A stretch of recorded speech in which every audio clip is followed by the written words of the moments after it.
tout porte à croire que le tollé suscité par la longue liste des documents à fournir pour participer au prochain concours de recrutement dans la fonction publique était l'expression d'un sentiment largement partagé, y compris au sein du CNRD. C'est pourquoi la décision prise par le ministère du Travail, de réduire drastiquement le nombre de documents à fournir pour cette première étape, semble aussi largement partagée au sein de la société civile. Même si d'autres préoccupations subsistent encore. Sollicité sur ce dernier développement, Kimou Bogola Abba, du Front National pour la Défense de la Transition, déclare que nous félicitons le ministre et ses collègues d'avoir assoupli les conditions pour que le plus grand nombre de Guinéens puissent participer à ce concours. Il précise dès le début que, en tant que Front National pour la Défense de la Transition, nous sommes bien plus préoccupés par le bien-être des citoyens que par autre chose.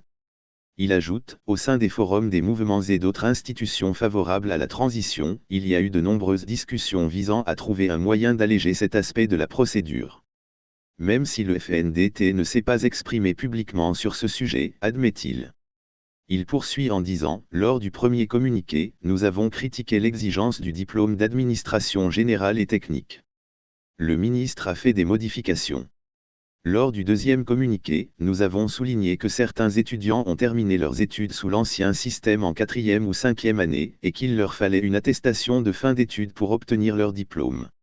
Le ministre a fait un autre communiqué.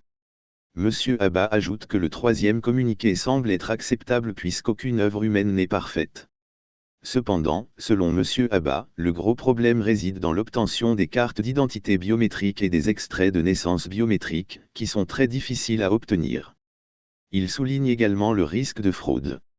C'est pourquoi, il suggère, le ministre de l'Administration du Territoire et de la Décentralisation, en collaboration avec son collègue de la Sécurité et de la Production civile, devrait faire des efforts pour résoudre cette question de la biométrie, afin que les gens puissent s'enregistrer en toute transparence.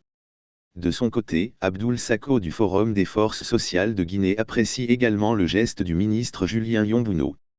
Le Forum des forces sociales de Guinée a accueilli favorablement cet ajustement du nombre de documents à fournir pour ce concours, dit-il. Il explique dans le même temps que cela démontre que le ministre a le sens de l'écoute et n'est pas réfractaire aux critiques et aux principes de la contradiction.